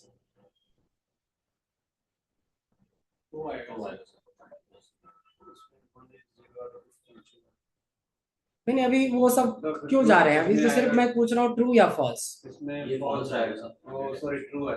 False। एक भी मैच एक मैच और एक्सपीरियंस मैच हो रहा है तो क्या आएगा, ट्रू होगा, फॉल्स नहीं होगा। बट परफॉर्मेंस तो है ना सर। अरे यही तो बोला, या तो एज हो या तो एक्सपीरियंस हो या तो कुछ भी परफॉर्मेंस। मैच कर रहा है। परफॉर्मेंस मैच नहीं किया, एज भी मैच नहीं करिए, बट एक्सपीरियंस तो 100 महीने का है, एक्सपीरियंस का फायदा तो इसको मिलेगा। दूसरा को क्या होना चाहिए, ट्रू या फॉल्स, ऐसे मैनुअल देखो तभी आप समझ पाओगे। ये false। दूसरा वाला दूसरा भी मैच हो ट्रू में जाएगा या फॉल्स में जाएगा। True। हो जाएगा सर। एज मैच हो गई। तो एज True है मैच सर। कहाँ नहीं, फॉल्स एज- आएगा, sorry, false आएगा। इसमें एक भी कंडीशन मैच नहीं हुआ। एज भी नहीं मैच हो रही। एज तो 30 से कम होना चाहिए, तो 60 से ज्यादा है, तो ये फॉल्स हो गया। देखो दूसरे में सब फंस गए। तीसरा बताइए, पास मतलब ट्रू या फॉल्स। False। ये false है। ये भी फॉल्स हो जाएगा क्योंकि तीनों में से कोई भी कंडीशन मैच नहीं किया। ये वाला चेक करिए, ये true। क्यों होगा ट्रू, एज मैच हो रहा है इसका और एज कब मैच कर गया इसका, परफॉर्मेंस है सर। अरे सॉरी परफॉर्मेंस मैच कर रहा है। सिर्फ परफॉर्मेंस मैच कर रहा है सिर्फ, बट सिर्फ भी है तो क्या होगा, ट्रू। अभी भी फंस रहे हो, इसका बताइए। ये true होगा। नहीं false। False है sir। सोच समझ के बोलिए, ट्रू या फॉल्स। False है। फॉल्स, क्योंकि कोई भी कंडीशन मैच नहीं कर रहा, जिंदगी का आखिरी पड़ाव में है, एक्सपीरियंस कोई है ही नहीं, और परफॉर्मेंस देख ही रहे हो कभी भी विकेट गिर सकता है, ऐसा आदमी है। अब डबल क्लिक कर दे, इसको फॉल्स क्यों मिला, क्योंकि इसकी ये परफॉर्मेंस भी वैसा ही है। 79 पे अटक गया। 80 हो जाएगा। किसको किस वजह से मिला है, 89। एक्सपीरियंस की वजह से। परफॉर्मेंस नहीं है बढ़िया, एज भी आपको मतलब 30 प्लस है, बट एक्सपीरियंस का फायदा मिल गया। आप समझ रहे, ये है कि तीनों में से कोई भी एक भी कंडीशन मैच कर गया तो ट्रू हो जाएगा। और किसको यस होगा किसको नो होगा, इसके लिए हमें क्या चाहिए, इफ चाहिए। अब लगा लीजिए, इफ किस पे लगेगा, इफ अगर ये चीजें इक्वल्स टू ट्रू होता है तो तुम क्या कर दो, यस, वरना क्या कर दो, नो, एंटर। अब ये 10 रहता या 10 लाख रहता, क्या फर्क पड़ता है, डबल क्लिक ही तो करना। तो देखिए 21, 10 31, 10 41 और 5, 41 5 46, और एक इफ भी तो है, कितना हो गया, 49 हो गया। एंड और मिला के। एंड और को तो हम इसमें काउंट कर चुके हैं ना, अच्छा अच्छा। 10 में ही है। तो फिर अभी 47 47। 47 में किसी को कोई तकलीफ, ये और इसमें मतलब क्योंकि ये बड़े फंक्शंस हैं इसलिए इसको अलग से सेपरेट करके दिखाया है। मतलब ये मस्ट बी लाइक ये सब अलग अलग कंडीशंस के लिए हमें कॉलम्स और ये सारी चीजें होंगी तब हम अप्लाई कर पाएंगे। हाँ नहीं, आप एक्सपर्ट हो जाओगे तो एक ही कॉलम में आंसर निकाल देंगे जब एक्सपर्ट हो जाओगे। पहले एक्सपर्ट होने के लिए तो पहले बेसिक क्लियर होना चाहिए ना। बेसिक सर हमने जैसे आप एक्सपर्ट हो जाओगे ना तो सीधे ये 3 कॉलम देगा और चौथे कॉलम में बोलेगा कि यस नो बताओ, वहां पे आपको हेल्पिंग कॉलम में भी और से अलग बनाया फिर बनाया, ऐसे नहीं। एक्सपर्ट होंगे तब, यानी जब हम इफ में जाएंगे ना, तब एक्सपर्ट मोड पे भी प्रैक्टिस करेंगे। नहीं, मेरा मतलब जैसे अभी आपने और करके बताया तब हमने इफ से निकाला ना, यस नो वाला, बट और वाला अगर होता ही नहीं तो हमें इफ करने के लिए एक वही तो मैं बोल रहा हूँ कि अभी हेल्पिंग कॉलम लेके बना रहे हैं। जब एक्सपर्ट हो जाओगे तो बिना हेल्पिंग कॉलम के बनाना पड़ेगा। तो अगला चैप्टर जो हम लॉजिकल में एंट्री करेंगे ना, तब हम बिना हेल्प का लेंगे। हेल्प तो लेना ही पड़ेगा, क्योंकि अभी तो आपको टुडे नाउ में नहीं याद रहता है ठीक से। काउंट काउंट इफ में आप गड़बड़ कर रहे हो, काउंट ए में गड़बड़ कर रहे हो। चाहिए पहले बेसिक एकदम घोल के पी लो, ताकि एडवांस कुछ भी नहीं होता। एडवांस कुछ है ही नहीं, आप कान खोल के सुन लो, रिकॉर्डिंग मोड में बोल रहा हूँ। एडवांस कुछ नहीं होता, जिसका बेसिक क्लियर है उसको एडवांस इजी लगेगा, और नहीं तो एडवांस में सर के ऊपर से बाउंस मारेगा। क्योंकि वहां पे रो बोलेंगे तो आपको रो याद ही नहीं कि रो करता क्या है। अब हमने तो लगा दिया रो, फंक्शन बनाते हुए, फॉर्मूला बनाते हुए, अब आपको पता ही नहीं है कि रो क्यों लगाया। अब हमारे कितने हो गए? 47 हो गया। चलिए 3 फंक्शन और पढ़ते हैं, जिसको कल भी हमने पढ़ा था। लेफ्ट राइट मिड 3 फंक्शन है। एक का नाम है लेफ्ट, दूसरे का नाम है राइट, और तीसरे का नाम है मिड। अब यहाँ पे है डॉक्टर ब्रजेश आनंद। अगर हमने बोला लेफ्ट तो हमसे ये टेक्स्ट मांगता है, मैंने ये टेक्स्ट दे दिया। ये क्या देगा हमें? लेफ्ट मोस्ट लेटर निकाल के देगा, यानी आपके इस नेम का left most letter capital D है। सेम उसी तरह से राइट करेंगे तो ये राइट मोस्ट लेटर देगा। क्या देगा? Again D, but small D. ये वाला डी दे रहा है, और लेफ्ट हमें ये वाला डी दिया। बट इसमें आगे भी है। लेफ्ट में टेक्स्ट सेलेक्ट करने के बाद बंद करते हो तो ये पहला देता है, लेकिन मान लो कि मेरे को डॉक्टर निकालना है इसमें से, तो टेक्स्ट सेलेक्ट करने के बाद इसमें ऑप्शन होता है कि कितना कैरेक्टर आपको चाहिए। तो डॉक्टर के लिए हमें कितने कैरेक्टर की जरूरत पड़ेगी? 2, तो यहाँ पे 2 डालें। उसी तरह से अगर हमें आनंद निकालना है तो राइट से कितने लेटर की जरूरत पड़ेगी इस टेक्स्ट में? 5। आप समझ पा रहे हैं? तो लेफ्ट राइट बहुत आसान है, बेसिक टाइप का, लेकिन मिड थोड़ा सा। मतलब जैसे फॉर एग्जांपल लास्ट नेम निकालना हो कितने, उसी के लिए हमें नेम से काउंट करना पड़ेगा। अभी उस पे मत जाओ, अभी इम्प्लीमेंटेशन पे मत जाओ, पहले पता तो हो ABCD, तब ना एप्पल एप्पल बनाओ। सीधे सोचो कोई बच्चा है एकदम बिल्कुल 1.5 साल का बच्चा है, उसको सीधे डायनासोर की स्पेलिंग सिखाओ, एलिफेंट की स्पेलिंग सिखाओ, उसको तो अभी बच्चे को ABCD ही नहीं आता है। लेकिन जिसको A to Z आता है वो तो APPLE समझ जाएगा कि क्यों डबल L लगाया गया, डबल P क्यों लगाया गया, E क्यों लगाया गया। वही स्थिति में अभी आप एक्सेल में E के बराबर हो, अभी EXCEL पूरा बाकी है। इम्प्लीमेंटेशन पे आएंगे, लेकिन इम्प्लीमेंटेशन के टाइम तक आपको ये सब चीज याद रहना चाहिए, प्रैक्टिस में आ जाना चाहिए। तो इसके लिए कोई बहुत ज्यादा टाइम नहीं मिलेगा, 2 वीक जाते जाते हम उस लेवल पे पहुंच जाएंगे। तो ऐसा नहीं कि ठीक है सर गर्मी की छुट्टी में आराम से छुट्टी में बैठेंगे देख लेंगे, नहीं। या फिर कोई अमावस्या का दिन होगा, लालटेन जला लेंगे, अंधेरी रात में पढ़ेंगे, या पूर्णिमा के दिन जब उजाला रहेगा तो छत पे बैठ के पढ़ेंगे। तो ना कभी उजाला आएगा, ना कभी पूर्णिमा आएगा, ना अमावस्या आएगा। आप रोज के रोज नहीं प्रैक्टिस करोगे तो फंस जाओगे। बस मैं सीधा एक गुरु मंत्र दे रहा हूँ। अभी जितने भी ऑनलाइन वाले बच्चे हैं 8-9 लोग दिख रहे हैं, इसमें से सब लोगों में से 80%, मतलब 1-2 को छोड़ के सब लोग पहले से पढ़ चुके हैं। बट फिर भी मैं बोलूंगा तो आधे से ज्यादा का जवाब नहीं देंगे।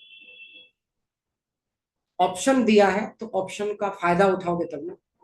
खाली ज्वाइन कर लिया, देखो आज 8 लोग नजर आ रहे हैं, अगले वीक में देखना इसमें से 4 गायब हो जाएंगे। इसीलिए कल मैक्सिमम लोगों को बैच से निकाल दिया गया था। लेकिन फिर मैंने बोला कि नहीं, होली का टाइम है, तो मतलब दोबारा टाइम मिला है आपसे, 10,500 रुपये दोबारा तो नहीं लिया जा रहा है ना फीस, मतलब अपना टाइम भी नहीं दोगे आप, तो ग्रुप में खाली भीड़ लगाने के लिए। मतलब आप लोगों को पहला रिएक्शन क्यों खराब लगा कि सर आप बोले कि 10-15 का बैच होगा और आपने तो 40 लोगों को घुसा दिया। अब समझ में आ गया कि हम खराब हो गए ना आपकी नजर में पहले दिन के हिसाब से। कह रहे सर ये तो बोलता है 15-20 12-15 स्टूडेंट रखेंगे, इन्होंने तो 40 का बैच बना दिया। पहला नेगेटिव थॉट आया कि नहीं आया? किसके लिए आया? उस स्टूडेंट के लिए आया जिसको ऑलरेडी पढ़ा चुका हूं और दोबारा मौका मिला फिर भी क्लास नहीं ले रहा। 40 38 में से तो चलो 5-6 हमारे एम्प्लॉय के 30 बच्चों के भीड़ में 3 या 4 लोग ज्वाइन करते थे क्लास। तो हमने बोला कि हटाओ जो नहीं ज्वाइन कर रहा, कि अननेसेसरी क्यों भीड़ लगाओ। तो कल कम से कम 15-16 लोगों को हटाया गया। फिर 2-3 लोगों का मैसेज आया तो फिर डाल दिया गया। अरे हमें तो उतना ही मेहनत लगेगा जितना 5 पे लगे उतने ही 30 पे लगेगा। लेकिन आपको अगर मौका मिला है तो दोबारा मौका के बाद फिर तिबारा मौका थोड़ी ना मिलेगा। और ऑनलाइन वाले को ये भी मैं बोल रहा हूँ कि अभी एक आध वीक कर लो, हो सकता है कि अगले वीक से ऑनलाइन में बंद कर दो। जो भी क्लास देंगे फिजिकल, ऑनलाइन में हमें बहुत गला दर्द करना पड़ता है। ऑनलाइन वाले अपना अपना अगले वीक से ऑफलाइन के लिए तैयारी शुरू कर दो, क्योंकि ऑनलाइन नहीं दूंगा रिवीजन क्लास किसी को। क्योंकि घर में बैठ के ऑनलाइन ज्वाइन कर लिया, अभी इसमें से 2-3 होंगे जो सीट पे होंगे नहीं, बोलो तो मैं प्रूफ कर दो, रिकॉर्डिंग मोड में प्रूफ कर सकता हूँ। ये ऑनलाइन हो जाते हैं सर के डर से और चल गए होंगे बर्तन मांजने के लिए। कोई चला गया होगा डॉगी के लिए, कुत्ता के लिए, थी वो बिस्किट लाने के लिए।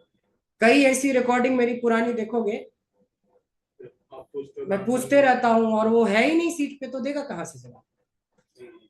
इसीलिए देखो ग्रेट लेक्स IIM जैसी इतनी बड़ी बड़ी ब्रांड के पीछे भी मैं बोलता हूँ कि मत लो। 3 लाख रुपए वहां खर्च करने के बजाय मेरे साथ 30,000 रुपए दे दो, 2,70,000 रुपए भी बचेगा। IIM से ज्यादा अच्छा स्टूडेंट बना के भेजेंगे, बशर्ते मेरे तरीके से चलना पड़ेगा।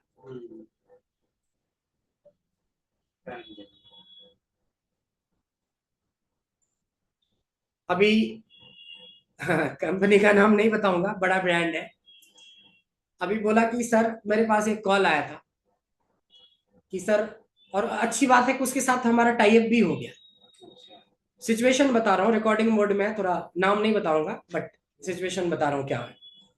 कि मेरे पास आया कि सर आप क्या क्या चीज के एक्सपर्ट ट्रेनिंग देते हैं। तो हम बोले कि देखो हम लोग तो स्पेशलिस्ट हैं डेटा साइंस और डेटा एनालिटिक्स के लिए, पर जैसे बेसिक में डिप्लोमा है, DCA है, टैली है, ई अकाउंटिंग है, वो सारे कोर्स करवाते हैं। बोला कि सर मेरी यूनिवर्सिटी भी जो है ना, सो डेटा एनालिटिक्स और डेटा साइंस के एक्सपर्ट। तो बोले कि ठीक है, तो हमारी आपकी तो बात बन ही नहीं सकती, आप हमारे कॉम्पिटिटर हो। कहा कि नहीं सर, वो बात के लिए मैंने कॉल नहीं किया। हम थे तो बताइए क्या है। तो बोला सर आपके इंस्टीट्यूट का नाम सुना है, बट आपके पास अगर 100 लीड आती होगी तो कोई जरूरी नहीं है कि आपके 100 में 100 आपके एडमिशन हो ही जाते होंगे। हाँ ये बात तो सही है, 100 में तो 20-30 को ही मैं कन्विंस कर पाता हूँ। 70 के अलग अलग, किसी को फी का इश्यू रहता है, किसी को डिस्टेंस का इश्यू रहता है, किसी का कुछ रहता है, किसी का कुछ रहता है। हमने बोला कि हाँ ये बात तो सही है। तो बोला कि जो आपसे कन्वर्ट नहीं हो पाता ना सर, वो लीड आप हमें दे दो, हम उसको कन्विंस कर लेंगे और उसके बदले में आपको कुछ इंसेंटिव दे देंगे पर स्टूडेंट। कि अच्छा है, थोड़ा इंटरेस्ट हमने लिया, पूरी बात करी कि हाँ ठीक है करते हैं ऐसा। फिर बोला, फिर मेरे दिमाग में कुछ क्वेश्चंस आए, तो मैंने पहला क्वेश्चन यही पूछा, कुछ में से मेन क्वेश्चन आपके साथ शेयर कर रहा हूँ कि डेटा एनालिटिक्स और डेटा साइंस का फीस कितना है। तो बोला 1 साल का है हमारा डेटा साइंस का कोर्स, जो कि 3.5 लाख का है, और एक है 6 महीने का डेटा एनालिटिक्स कोर्स है, उसका 1,85,000 है। ठीक है। फिर मैंने लगे हाथ उसको ऑफर दिए कि आप अपना सीनियर जो है ना, आपके डायरेक्टर लेवल पे या मैनेजर लेवल पे जो डिसीजन मेकर है, उससे हमारी बात करवाई। तो हाथों हाथ उसका कोई मैनेजर था सीनियर, उससे हमारी बात करवाई। हमने उसको ऑफर दे दिया कि आप हमें सिर्फ 40,000 दे देना डेटा एनालिटिक्स का, और डेटा साइंस जो आप 3.5 लाख लेते हो उसका हमें 70,000 रुपए दे देना। और जिस टीचर से आप पढ़वाते हो उसे 1 महीने पढ़ा लो और सिर्फ हमारी 5 क्लास दिलवा देना आप अपने स्टूडेंट्स को। अगर मेरा फीडबैक मेरे से आपके एग्जिस्टिंग टीचर से अच्छा नहीं मिलेगा ना, तो आप एक भी स्टूडेंट मत देना। लेकिन अगर आप जिस बच्चे को 1 महीना पढ़ा चुके हो उसको सिर्फ हमारे साथ 5 दिन देना। अगर वो बच्चा बोलेगा कि नहीं कि 3 लाख लगाने के बाद भी, ये तो लाख वाली बात तो हमारे आपके बीच में, बच्चे को थोड़ी ना पता है। बच्चे को सिर्फ ये बोलना है कि माइक्रोसॉफ्ट सर्टिफाइड ट्रेनर है, 15 साल का एक्सपीरियंस है, ये अब आपका क्लास लेंगे। और सबसे अच्छी बात है कि वो फिजिकल क्लास नहीं देते हैं, ऑनलाइन क्लास देते हैं। ये दोनों मोड ऑनलाइन की फीस बताया। तब उसने डेमो करवाया, 5 की तो छोड़ दे, पहली क्लास में बहुत सारे बच्चे ने बोल दिया। अब हमारी टाई अप हो गई, हमें कुछ नहीं करना है, 70,000 रुपये लेना है डेटा साइंस का, 40,000 रुपये, हम लोग 51,000 लेते हैं डेटा एनालिटिक्स का, क्योंकि वो तो पूरे कॉलेज ही है ना, वो तो थोक में देगा। एक सीजन में 200 भी स्टूडेंट दे दिया तो लगा लो ना, 200 इंटू 85,000 एवरेज लगा के लगा लो। डेटा साइंस और डेटा एनालिटिक्स को मिला के एवरेज 50,000 लेके चलो, इंटू 200 कर दो, 50,000 इंटू 200, तो हमें तो घर बैठे ही करीब करीब कितने का बिजनेस दे दिया, ये 1 करोड़ का बिजनेस दे देगा। इसका अगर 10% भी सक्सेस हो गया तो 10 लाख रुपए एक सीजन में। और मैंने ये भी गारंटी दिया कि जो हम पढ़ा देंगे आपका ट्रेनर नहीं पढ़ाएगा, ये आप 1 क्लास, 5 क्लास, 10 क्लास के बाद भी। अच्छी बात रही, टाइप सक्सेस रहा। हमारी मीटिंग हुई उनके कॉलेज में जाके, मैं खुद गया था और अग्री भी हो गए। अब ये सोचो कि वो कितना कमा रहा है।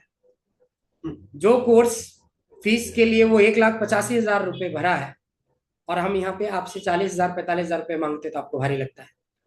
वहां जाके 1,85,000 दे रहे हो, हम ही तो पढ़ाएंगे हम वहां भी, जहाँ 1,85,000 दे रहे हो। तो दम होना चाहिए ना ट्रेनर में। वो आप समझ रहे हो, ओपन चैलेंज कर दिया था कि आप वैसे स्टूडेंट को हमारे बैच में दो, डेमो में, जो 1 महीना पढ़ चुका है, सिर्फ हम 5 क्लास देंगे। तो पहले ही क्लास के बाद वो हो गया। 20 लोगों की टीम में ना 10 लोग खुद ही वो बैठा था ट्रेनर। अब बोला कि वाह, सोना मिल गया हमें। वो अगर हमें बोले कि हम आपको 1 करोड़ का पैकेज देंगे, आप मेरे कॉलेज में आ जाओ, तो नहीं जाएंगे,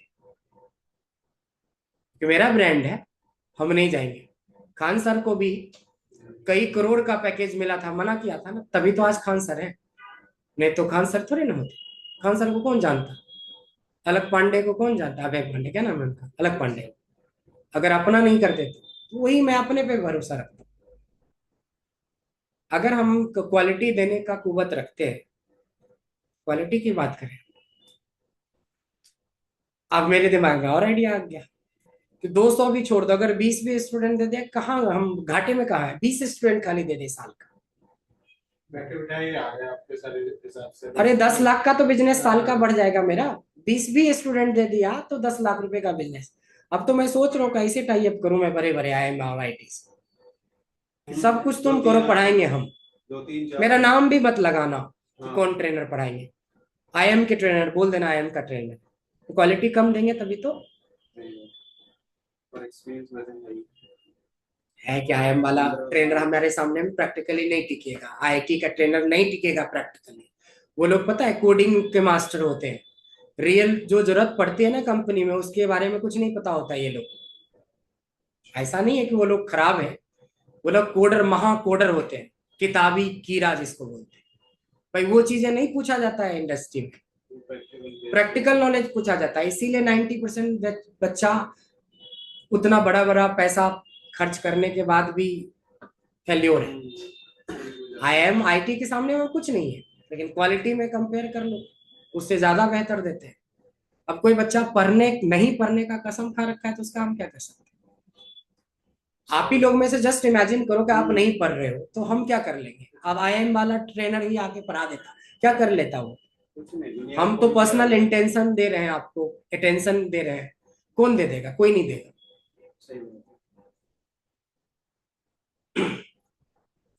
अब आते हैं लेफ्ट समझ गए, राइट समझ गए, अब आते हैं मिड पे। अगर मान लो कि मेरे को ब्रजेश निकालना रहता, equal to mid, text select किया, कॉमा, देखो स्टार्ट नंबर मांगता है कि आखिरकार ब्रजेश किस नंबर पे, किस नंबर से शुरू हो रहा है।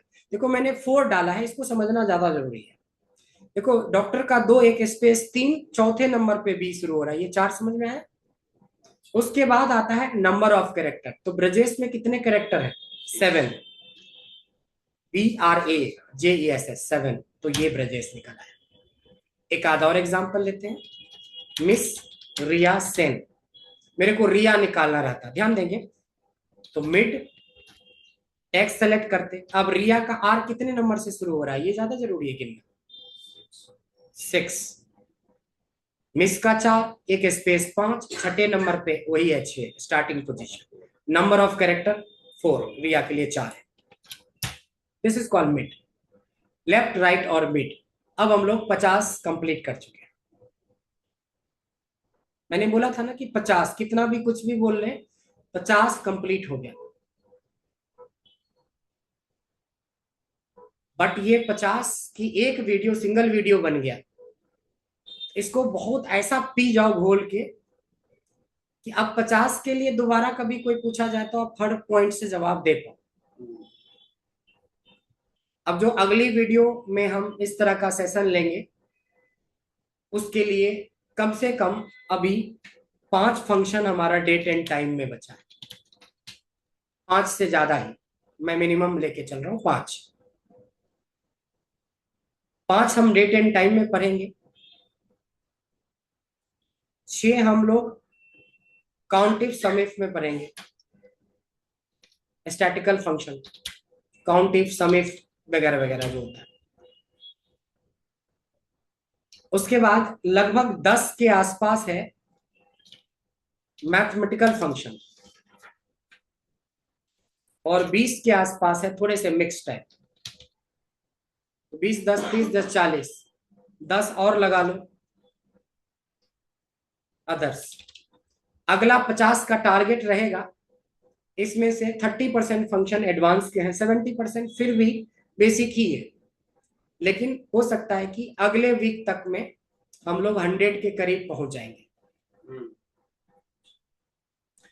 तो अगले वीक में 100 पहुंचने से पहले, या 90s में या 80s में पहुंचने से पहले, आपकी ये 50 में किसी तरह का कोई कंफ्यूजन नहीं होना चाहिए। सिंगल वीडियो है, एक एक करके 1 बाय 1 देखिएगा। इसका देखो नाम मैं क्या रख रहा हूं, मिशन 50। अगला जो करेंगे एक और मिशन करेंगे 70 का, यानी 50 प्लस आगे। इसकी रिकॉर्डिंग अब स्टॉप कर देते हैं, नेसेसरी बड़ा हो जाएगा।